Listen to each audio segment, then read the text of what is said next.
د روم بادشاہ هغه زمانه کې روم او فارس داسې و لکه دې زمانه کې چې د امریکا دا او روس دی او دا سپر طاقتونه چې ورته دوی وایي. نو د روم په هغه زمانه کې یو مضبوط طاقت او یو طرف ته د فارس یو مضبوط طاقت او دی به همیشه یو بل سره جنګونه هم کول. نو کله چې رب العالمین نبی کریم صلی الله علیه وسلم له غلبه ورکړه او ډېرې علاقې الله د اسلام لاندې کړې او خلقو پکې اسلام راوړ او مسلمانان شو، نو د روم بادشاہ هم دا سوچ وکړ چې یاره دا خو یو بل د مسلمانانو یو دریم طاقت مخې له راغی، دا ختمول پکار دی. هغه دا اراده ولرله چې زمو د مسلمانانو چې کوم مرکزی خار دی او د مسلمانانو مشر پیغمبر پکې موجود دی په دې خار حمله کوو. نو سب د زرګونو نه بلکې د لکونو یو مضبوط لښکر هغه تیار کو. دوی طرف ته نبی علیہ السلام ته پته ولګېده چې رومیان را روان دي. د دواړو جهانو مبارک سردار له الله ډېره لویه بهادره سینه ورکړې وه. هغوی چې به دعا کوله که نه، نو دعا کې به دا لفظ وی چې اللهم انی اعوذ بک من الجبن، یا الله زه ستا په ذات د بزدلۍ نه پناه غواړم. دا به نبی علیہ السلام دعا کوله. لوی مرض نن د مسلمان بزدلی ده. که یو سړی د مرګ نه یریږي دې سم نشي کولی، دې د سار مانځل هم نشي تلی،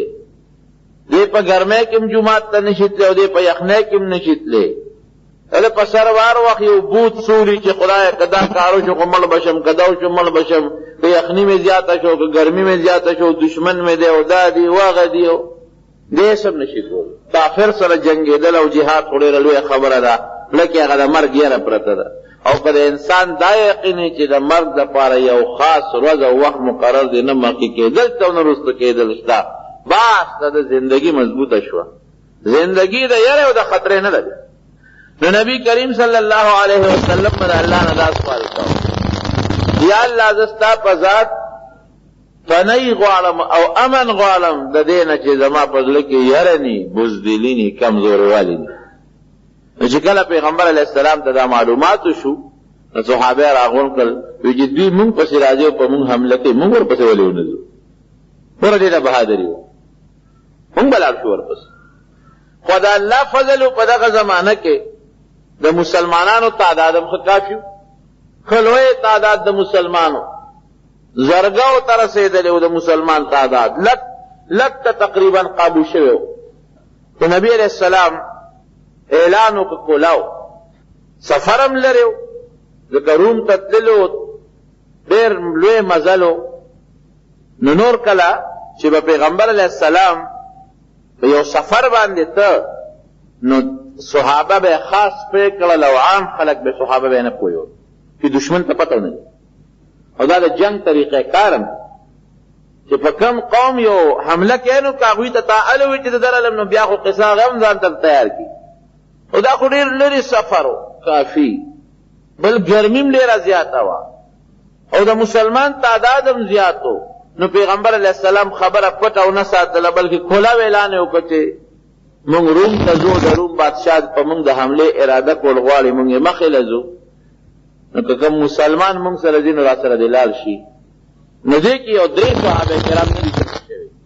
څه منافقین او یو درې سوچه مسلمانان صحابه کرام په دې کې نه دي شریک شوي. یو مراره بن ربیع رضی الله عنه،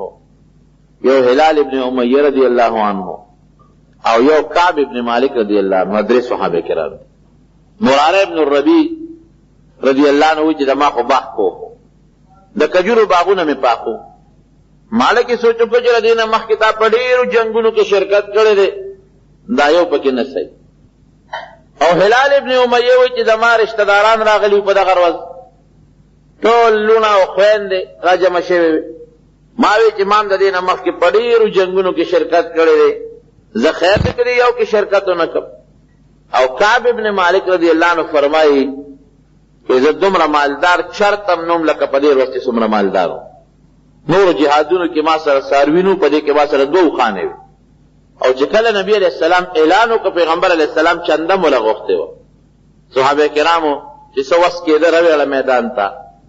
نو دی فرمایي حضرت کعب ابن مالک رضی الله عنه چې یو خو سفر ډېر لري مزل زیات بل ګرمي وه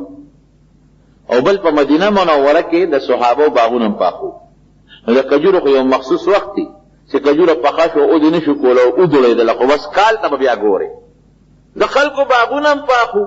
لیکن بیا هم چې نبی علیہ السلام اعلان وکړ صحابه کرام فوراً تیار هر څه پرېښودل او وایي زما مړه کېده چې زه به ځم خو یې زه ناراستی پاتې کړم. وایي ما وی چې راشه تا سره نور کله خپلې اوښانې نشته او دې ځای خو درسره خپلې دوه اوښې دي. زه چې نبي علیہ السلام کله روانېږي نو بس تیار سامان دی توره ده او نیزه ده او ورسره چې نور د جنګ سامان دی بس هغه به ځان سره والم یو بتکې او د خوراک سامان او خپلې اوښې باندې وخت په والم او روان به شم. وایي ما ته پته ولګېده چې نبي علیہ السلام سهار روانېږي. وایي د شپې نه مې د تیارۍ سامان ونه کړ سهار نه مې وایي چې سهار نه به ګورم. وایي چې سهار شو پیغمبر علیہ السلام روان شو. وایي ما وی چې زه خیر دی زه به ورپسې غرمه ټیم کې وځم او په لاره به یې روان وم. وایي غرمه شو بیا رانه سو نه شو مازدیګر شو دورېږه ماښام ځم ماښام نو سهار ځم. وایي بس دې ناراستی کې په ما داسې حالت راغی چې بیا که زه په خپله اوښه سورېدم نو ما هم نبي علیہ السلام پسې ځان نه شو رسولی هغه مې نه شو رالاندې کولی هغې لاړه. ولکې مې دا سوچ وکړو چې زه بنده که دې جهاد کې د شرکت ونه کړه دې نه مخکې د ډېرو کې شرکت کړی دی احد کې شرکت کړی دی خندق کې کړی دی نورو کې کړی دی زه دا یو بس پکې پاتې صحیح. نبی کریم صلی الله علیه وسلم دا هغه ډېرو ګڼو تعداد صحابه کرامو سره تبوک په طرف روان شو. نو کعب ابن مالک رضی الله عنه فرمایي چې کله هلته ورسېد دا ده ته بیا یو صحابي اطلاع ورکړې ده. نو ستا تپوس یې وکړو چې کعب نشته. دا نږدې صحابه کرام چې به کوم مجاهدین وو د کار خلق به ډېر زیات نو دا به پیغمبر علیه السلام ته نږدې وو نو هغه نه پټېږي. اوس یې وکړ کعب. نو یو کس نبي علیه السلام ته وایي چې د الله رسوله مخکې غریب و چې جهادونه یې کول اوس مالدار خشته جامې دي او ښکلی مال او دولت دی ورسره په دې وجه نه دی راغلی. یو بل صحابي وي نه د الله رسوله دا وجه نه ده هغه سړی پوره مخلص مسلمان دی خو څه بل څه وجه به پېښوي. وایي نبي علیه السلام هېڅ غږ هم ونه کړ بس دقه تپوس یې وکړو د صحابو دا خبرې واورېدې په خولې مبارکې جواب ونه کړ. رب العالمین چې دوی ورسېدل د تبوک مقام ته او دغه ځای نیټه وه د رومیانو او د مسلمانانو چې هغوی به هم راځي مونږ به هم ځو او جنګ به کوو. نو الله په رومیانو دومره لوی روب پرې باسه چې هغوی د خپل وطن نه مقابلې ته راونوتې شو روب پې پرېوت. یا خو هغوی تیارې کوو هغوی په مدینه منوره حمله کوو خو مسلمانان ورته تبوک ته ورسېدل. تبوک ډېر لرې دی مدینې منورې نه په هغوی باندې روب پرېوت. واقعي مونږ خو هسې اراده کوله دا خو راپسې په رښتیا مسلمانان راغله او دې خلکو سره خو جنګ ډېر ګران کار بس په هغوی باندې روب پرېوت او رومیان د پیغمبر علیه السلام مقابلې ته راونوتل او الله مسلمانانو له نوره ګټه ورکړه. په هغه علاقه کې تجارتونه وکړل څه سامانونه یې خرڅ کړل څه یې واخېستل علاقې یې ولیدلې په لاره چې کوم واړه واړه قومونه واړه واړه کلي هغوی د اسلام دعوت ورکړه الله هغه مسلمانان کړل او مسلمانان او پیغمبر علیه السلام واپس مدینه منورې ته بېله جنګ نه واپس شو. د نبی کریم صلی الله علیه وسلم به دا مبارک عادت و چې د سفر نه به کله راغی لومبي به جومات ته نو په جومات کې به یې 2 رکعته لمونځ کوو او بل کله چا به څه حالات وي څه خبرې اترې به وي نو هغه هم خلکو سره وکړئ. نو د خپل عادت مطابق نبی کریم صلی الله علیه وسلم راغی جومات ته مسجد نبوي مبارک ته ننوت او 2 رکعته لمونځ یې وکړو. د هغې نه پس کېناست. دا حضرت کعب ابن مالک رضی الله عنه فرمایي لومبي علما په کې دا سوچ ګرځېده چې دا ډېر جنګونه او جهادونه دې کړي دي دا یو پکې ونه شو خیر دی. وایي چې کله نبي علیه السلام سره د ملګرو تللی او مدینې منورې ته زه بیا له کوره بار راووتم او په دې کوڅو کې ګرځېدم وایي اور را باندې بلېده او ځکه چې ما له به څوک مخې له راتلل نو یا به معذور او بیمار به د تلو به ما به لکې وایي چې دی خو معذور دی بیمار دی تللی نه شي زه خو جوړ یم. بل به مخې له راغی هغه به بوډا او کونټی والا رو به ته دا خو ځکه لا نه خو بوډا دی په کونټی او په امسا ګرځي نو زه خو ځوان یم چې داسې به په کوڅو کې روان شم نو منافقین به مخې له راځي. هغه خلک چې د هغې په زړه کې به کفر او په خولې به یې کلمه وه، هغه منافقان به مخې راتلل، هغه ځوانان وی ما به وی چې 3 قسمه خلک پاتې دي، یو بوډا، یو معذور او یو منافق. نو زه بوډا هم نه یم، معذور هم نه یم، هسې نه په دې منافقانو کې شمار نه شم. په ما د منافق لیبل ونه لګي، دا الزام ونه لګي چې کعب په دې منافقینو والا ډله کې دی، بوډا زه نه یم، معذور زه نه یم. نو دا بله ډله کې چې کومه پاتې ده هسې نه دې کې شمېرله شو، په دې باندې مې په زړه کې اور بلېده. وایي چې نبي کریم صلی الله علیه وسلم واپس راځي په لاره، نو زه د خپلو رشته دارانو سره مشورې کوم چې زه به په څه ځان خلاصوم، خامخا به زما نه تپوس کوي چې ولې نه تلې. وایي چا مشورې را کړې چې هلکه تا ټول عمر رښتیا ویلي دي او نیکۍ دې کړي دي، خو په ډېره اسانه ځان خلاصولی چې دروغ ورته ووایه چې جوړ توبه به وباسې که راشه بس ځان دا وړه ګناه لږه غوندې وکړه، مخکې تا ګناهونه نه دي کړي، په دې ګناه به ځان خلاص کړي، بیا به توبه وباسې. هر څوک دا مشوره را کوي. وایي چې پیغمبر علیه السلام جمعات کې مبارک کېناسته، زه ورغلم داسې لرې غوندې ګورم، نو دا منافقین ور روان دي. نو هغوی ورته وایي چې صیب څوک وي زه ناجوړ وم، څوک ورته وي زوی مې ناجوړ و، څوک ورته وي مور مې ناجوړه وه، څوک ورته وي پلار مې ناجوړ و. نو پیغمبر علیه السلام خو دغه خلک پېژندل چې دا منافقان دي، نو بس هغوی ته به یې غږ ونه کړ ډېره ښه ده ځئ الله پېژنو تاسو پېژنئ. بل به نو چې دا منافقین لاړل، وی ما دې هلکې دا سوچ وکړو چې راشه تم دا دروغ ووایه. وی بیا مې وایي چې په دروغو خو به د پیغمبر علیه السلام نه ځان بچ کړي، خو الله سره به څه کړي. اوس خو به ځان د نبي علیه السلام نه پې خلاص کړي، الله به پې خفه کړي، چې الله دې خفه کړي نو بیا به رسول الله مبارک خفه راشه رښتیا وایه هر څه چې کېږي. وی ور مخامخ شو، وی چې نبي علیه السلام مبارک ته مخامخ ودرېدم، نو هغوی د ناراضګۍ مسکه وکړه، مسکې شو، خو زه به پوه شم چې خفګانې شته، او ما پې سلام واچو جواب یې را کړ، نو داسې مخ یې بل طرف ته مبارک را نه واړو، نو زه ورته مخکې کېناستم. وی ما ته وایي چې کعب تا سره سفر سامان نو؟ وی مې چې بلکل جي و. تا سره اوښه نه وه؟ مې چې صاحب 2 اوښانې وې. وی بیا ولې مونږ سره لا نه دی؟ وی دا باسې منافقانو سره نه کوه، خو ته معلوم و ما سره دا باسو. وی ما ورته د الله رسوله ما له خدای داسې خبرې را کړي دي او داسې ژبه مې ده چې که زه ستا نه بغیر چېرته بل دنیادار سره کینم که نه، نو په سکندونو کې به یې دوکه کړم او ځان به تې خلاص کړم، په 1 ساعت کې به یې دوکه کړم. دروغ به ورته ویم ځان به تې خلاص کړم، خو ما ته پته ده چې تا نه شم دوکه کولی، ژبه مې ډېره تېره ده، ډېره تېزه ده، خو تا نه شم دوکه کولی. ولې؟ تا خو الله سره تعلق دی، که زه یې دوکه کړم نو اوس به دې خدای خبر کړي، او که ته مې خطا کړې نو الله خو نه شم خطا کولی. رښتیا درته وایم چې سامانم و، مالدارم و، اوښانې م وې، هېڅ عذر مې نه و، بیماري م نه وه، نه کور کې بیماري وه، صرف او صرف ناراستی پاتې کړی. وی ما ته نبي علیه السلام وفرمایل چې بلکل تا رښتیا ووې، زه ستا معامله ما الله ته پرېښود، الله پېژني او ستا فیصله پېژني. وی زه ترې راووتم، وی چې راووتم نو خلکو ملامته کولم چې دا الله بنده دې نه مخکې تا چې د دروغ نه دي ویلي، ګناه دې نه ده کړې، نو تا خو یو دروغ به دې ویلي و که نه، بیا به دې توبه ایستې وه که نه. وی ما چې بس هر څه کېږي، خو دروغ قطعا نه ویم، الله په خپل کتاب کې حرام کړي دي، دروغ ګوره ډېره خطرناکه ګناه ده، الله دې دې وساتي. گناہ کبیرہ دا گناہ کبیرہ. نبی کریم صلی اللہ علیہ وسلم یو ځل گناہونه شمیرل، غټ غټ گناہونه شمیرل. لومبی وی شرک لوی گناہ، بیا وی فلان کې، بیا وی فلان کې، نو آخره کې وی او ډډه یې والی و دغس، ډډه مبارکه یې والی و، نو آخره کې وی الا وقول الزور، او د هغې چې دا اخیري خبره یې کوله نو د ډډې نه رانیغ شو. وی خبردار ګورې په ټولو کې ډېره لویه ګناه ګورې دروغ دي دروغ.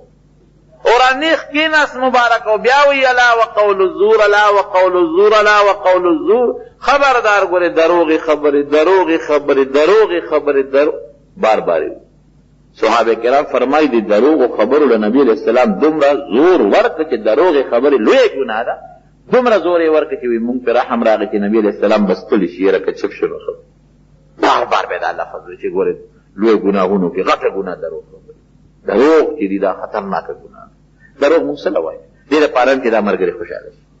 دې دپاره ویم چې دا زوی مې خوشحاله شي، دې دپاره ویم چې دا تربور مې خوشحاله شي. ټیک ته بېشکه تا مسلمان خوشحاله کړه، خو څوک خفه شو؟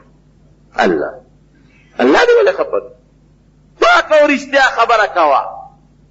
چرت م لوی الله مه خفه کوه. او که مسلمان رور خوشحاله شو نو خپه شو خوشحاله بشي پروا نه دروغ مو او ګوره نبی کریم صلی الله علیه وسلم فرمایي چې الله سره دو صحیفې دي د الله په دربار کې دو کتابونه دي یو ته صحیفه د صادقین وي او بل ته صحیفه د کاذبین وي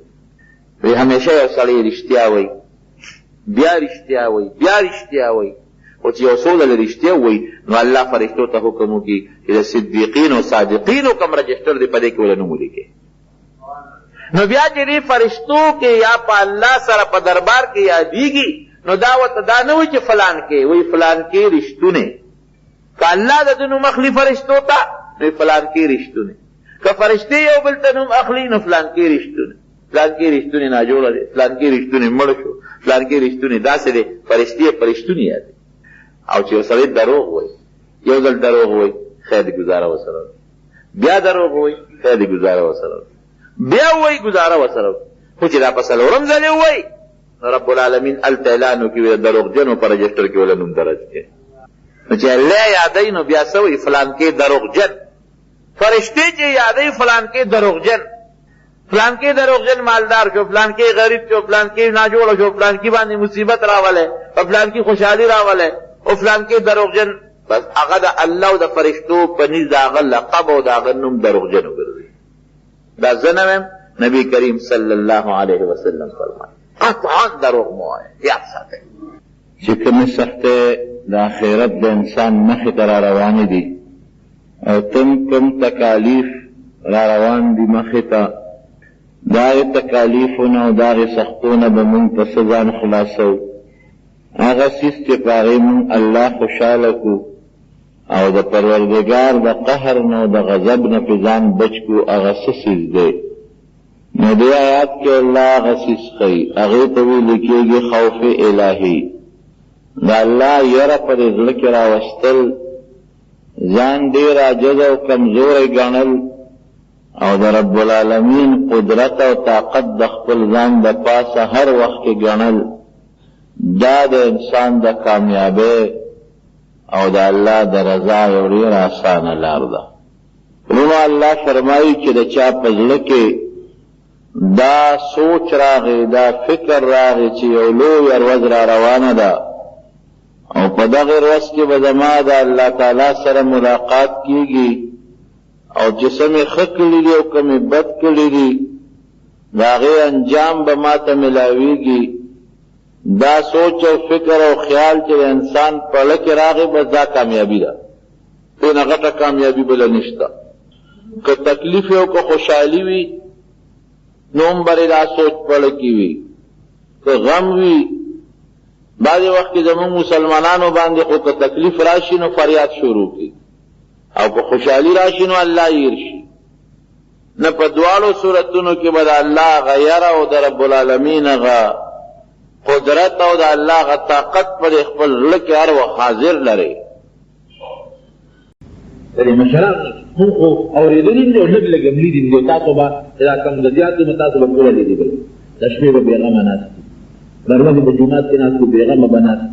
خپلې ګپې شپې به یې لګولې خوشحاله کړو ډوډۍ به لږه و زندګي به یې خوشحاله صحابي به دمه کوو دا د عرفې ورځ ده دا تکبیرونه ورځې دي ما ته یاد دي زمیندارو به د اختر نه مخکې عرفې نه مخکې د ضرورو 15 بیاګانې په کور کې جمع کړئ دا ما ته یاد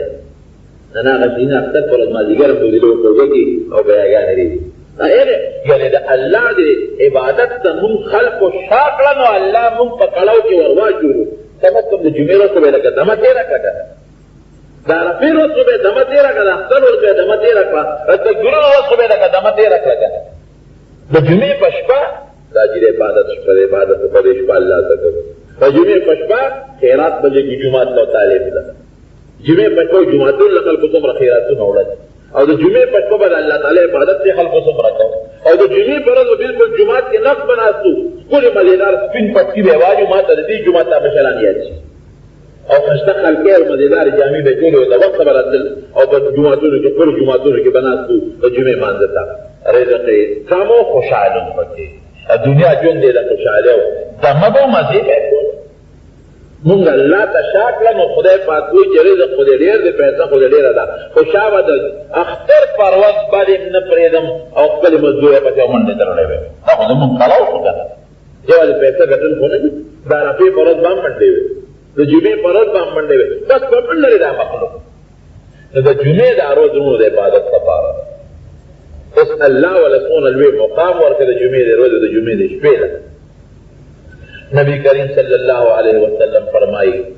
ما من مسلم او مسلمة يموت ليلة الجمعة او يوم الجمعة او ليلة الجمعة الا وقي فتنة القبر او كما قال عليه السلام یو انسان مسلمان سړی دی یا ښځه ده او د جمعې په ورځ یا د جمعې په شپه دی مړ شو د قبر د عذاب نه به رب العالمین وساتي دا څومره لوی ده سعادت خبره د قبر عذاب نه دی الله موږ ټول محفوظ نبی علیہ السلام فرمائی چې سړی مړ شي نو فرشتې ولا راشي نو چې نیک عمله سړی دی خو بېغمه دی او چې بد عمله سړی دی نو دا فرشتې چې د کله تپوسونه وکړي دې پکې ناکام شي نو هغې سره یو غټ څټکي ونیولی سر له دا پرېږدي یو درد ولول نو د ده دا وجود ریز مریض شي ریزه ریزه شي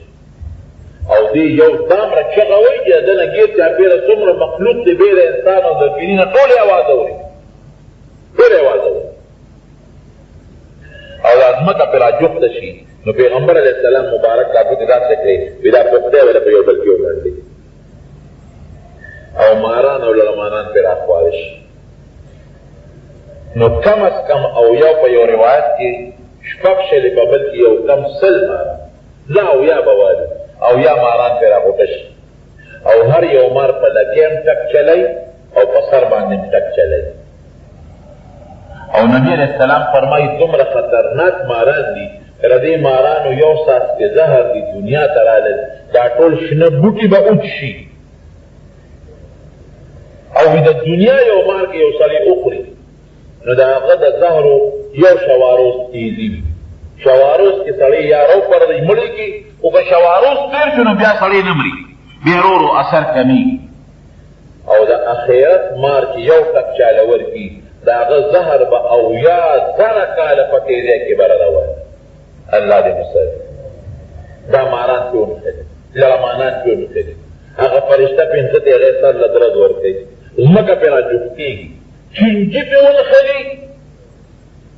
سړی یوازې پروت دی نه لاس خوځولی شي او نه خپه خوځولی شي ښه د عذاب څونه دی دا نه یو ورځ دی نه یو هفته دی نه یو کال دی نه لس کاله دی نه شل دی او نه سل دی د الله چې څونه خوښه ده بس که الله وله سل کاله د قبر عذاب ورکوي او که تر قیامته پورې وله ورکوي خدای خبر قیامت کله به راځي او که زر کاله ورکوي او که پنځه ورځې ورکوي دا د رب العالمین خوښه ده نو چې کوم انسان ته رب العالمین د جمعې شپه یا د جمعې ورځ ورنصیبه کړي د جمعې په ورځ مړ شي یا د جمعې په شپه مړ شي نو پروردګار یې د قبر د عذاب نه خلاص د قبر عذاب پې بند شو دا د جمعې د شپې او د جمعې د ورځې سعادت خبرو د جمعې شپه د کوم وخت نه شروع کېږي او ورځې د کوم وخت نه شروع کېږي د زیارت پر ورځ نور پرېوتو سره د جمعې شپه شروع شي او د شپې نه پس ورځ شروع شي نو د جمعې پر ورځ د نور پرېوتو سره ټیم ختم شي د زیارت پر ورځ د نور پرېوتو نه پس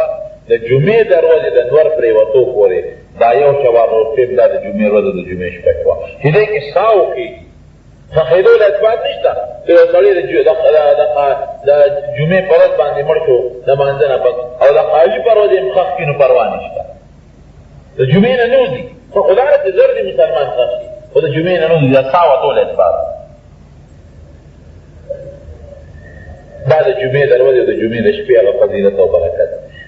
د قبر عذاب نه پې رب العالمین مسلمان خلاصوي او مسلمان الله د قبر عذاب نه بچ کوي نو بعضې خلک په مونږ سوال کوي تاسو خو هر قسمه سوال کوئ یره جي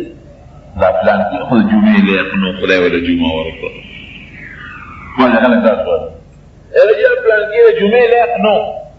دی خو ګناهګار چې څنګه خدای الله دا جمعه ولې ورکړي نو وایه لکه په لیاق او په نالیاق ته ښه پرېږدي که الله پرې ښه پرېږدي پاکستانی مسلمان ته ګوره په لیق او په نالیق ته ګوره چې کوم په یو ټک سبق نه پوهېږي او رشوت یې ورکړه نو هغه له 100 نمبر یې ورکړي او چې کوم ښه قابل سړی دی خو چې پیسه میسه یې وخت نه کړه نو هغه له پرچو کې 0 نمبر یې ورکړي دا خو زمونږ لیق او نالیق ته موږ په لیق او په نالیق ته دی موږ په لیق او نالیق هغه چا ته وایي چې پیسه ډېره ورکړي تاسو ګورئ په دې امتحاني حالاتو حالونو کې څومره نقلونه کېږي لګیا دي خلک د دنیا نقل او دغه دې لګیا دي او بیا د نقل نه پس چې به څونه پیسې او رشوت او دغه استعمالېږي او دله دا امره ورکړه او دله دا امره ورکړه ټول سیسټم قسم د غلط روان د الله یره دا زمونږ د خلکو په زړونو کې نشته الله ذوالجلال زمونږ په زړونو کې خپله یره پیدا کړي خپله یره نو خبره مې دې پورې کوله چې لیق او نالیق به زه پېژنم د دې خبره لږ سوچ وکړو لږ دا خو د جمعې لیق نو او خدای ورکړه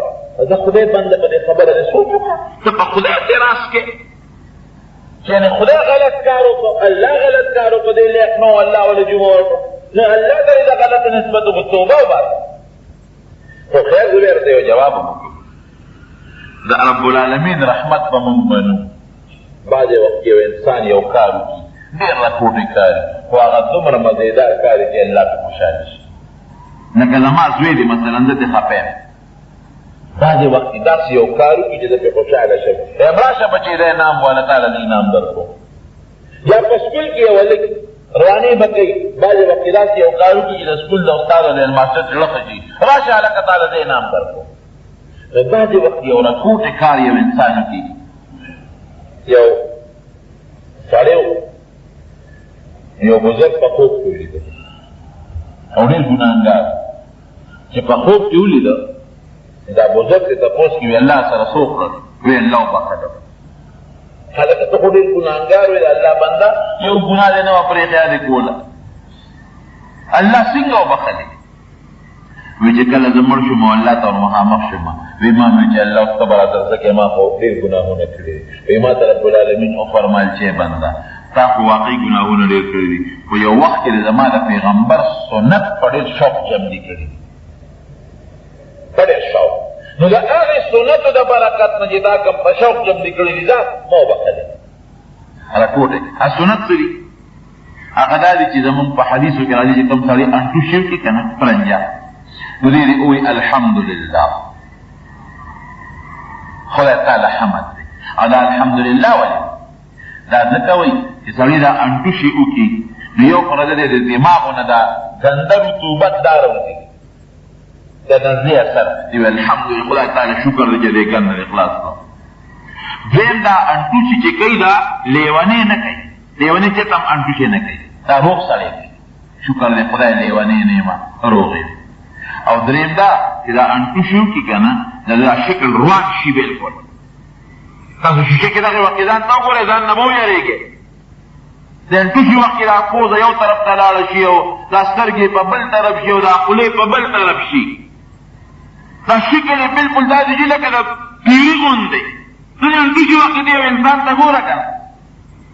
نو دې چې انټو شي وکړي او بیا د ده مخ سم شي دی وی الحمدلله شکر دی خدای مخ خو دې راله روان کړو چې بیا واپس سم شو خله چې په دغه انټو شي وخت کې د ما دا شکل که په کم وخت و چې په دغې دې راله پرېږده ښودي ګنې چې د انټو شي وخت کې د ده کم شکل وي او الله حکم وکړي چې په دې شکل دي چې نو بیا به څه کوې نو چې شکل دې واپس د روانېدو نه سم شو نو وایه الحمدلله شکر دی خدای واپس دې راله شکل روغ کړ او چې کوم سړی یې واوري نو هغه دې او یرحمک الله خو چې دې بل سړي الحمدلله ویلي نو هغه دې ځکه یرحمک الله وایي او که دا الحمدلله نه ویلي نو هغه دې نه وایي یرحمک الله الله یې در باندې رحم وکړي ښه ځکه چې ته بیمار غوندې معلومېږي انټو شي دی که الله یې در باندې رحم وکړي نو نبي علیه السلام فرمایي چې څوک انټو شي وکړي هغه دې الحمدلله وایي او چې څوک یې وولي هغه دې یرحمک الله وایي نو دا ګناهګار سړی وایي دې بزرګ ته یو ځل د دریاب په غاړه باندې ولاړو یو غټه کښتۍ وه دریابي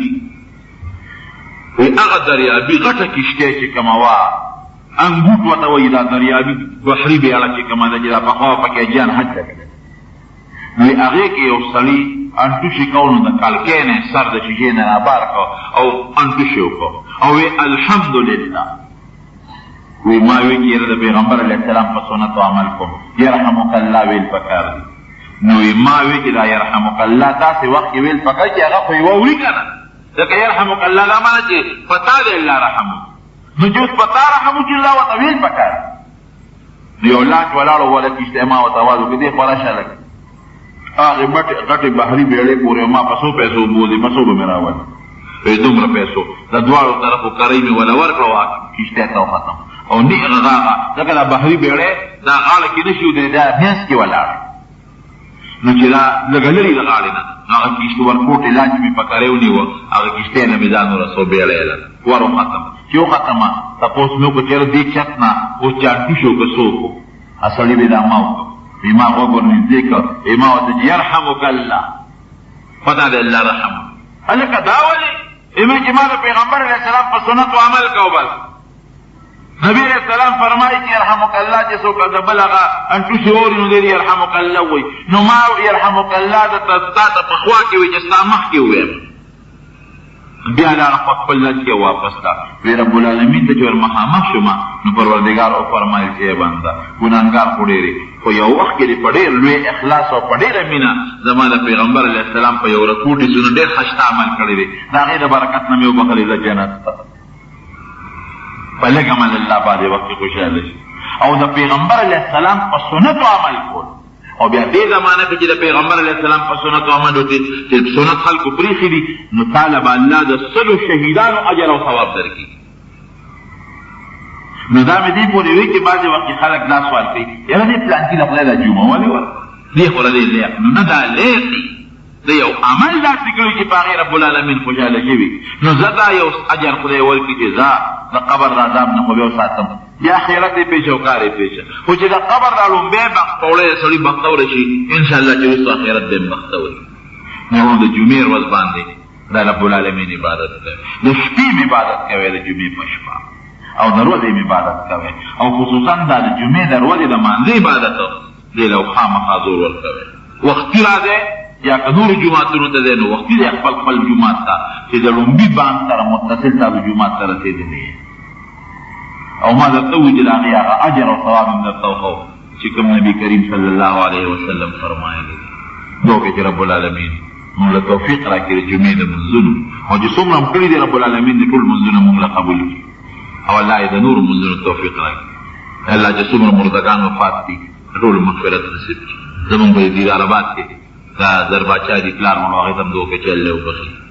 نور که څوک وفات دي امام معظم حسین کاکا لالا زوی مړو یا نور که څوک وفات دي رب العالمین ټول مردګان هغې مغفرت نصیب کړي او الله دې موږ هر قسمه غمونو مصیبتونو آفتونو بلیاتو تکالیفو مصائبو نه په امن کې وساتي یا الله که څوک تنګدسته وي د حلال رزق یې فراخه نصیب کړي الله که څوک مریضان دي ته وله شفا ورکړي یا الله زمونږ په زړونو کې خپله یره واچوي یا الله هغه عمل زمونږ نصیب کړي چې په کوم عمل ته خوشحالېږي او د هغې عمل نه مطابق چې ته پرې خفه کېږي زمونږ اتفاق او اتحاد نصیب کړي او د ګناه نه الله محفوظ کړي اخر وخت مې په خولې دا کلمه نصیب کړي چې لا اله الا الله محمد رسول الله او دا دې سوال کوي د ملا جرجک متعلق چې دا حلال دی او که دا حرام دی دا حلال دی ملا جرجک هسې زمونږ خلک پته حرام وایي خو زمونږ خلک یې خوري نه چې دا زبرګ دغه دی او څوک یې دغه کوي نه او ځکه وایي دا زبرګ دی چې د سلیمان علیه السلام په وخت کې دی یو کارنامه کړې وه نو بهر کیف خو دا مردار نه دی ښه دا حلال دی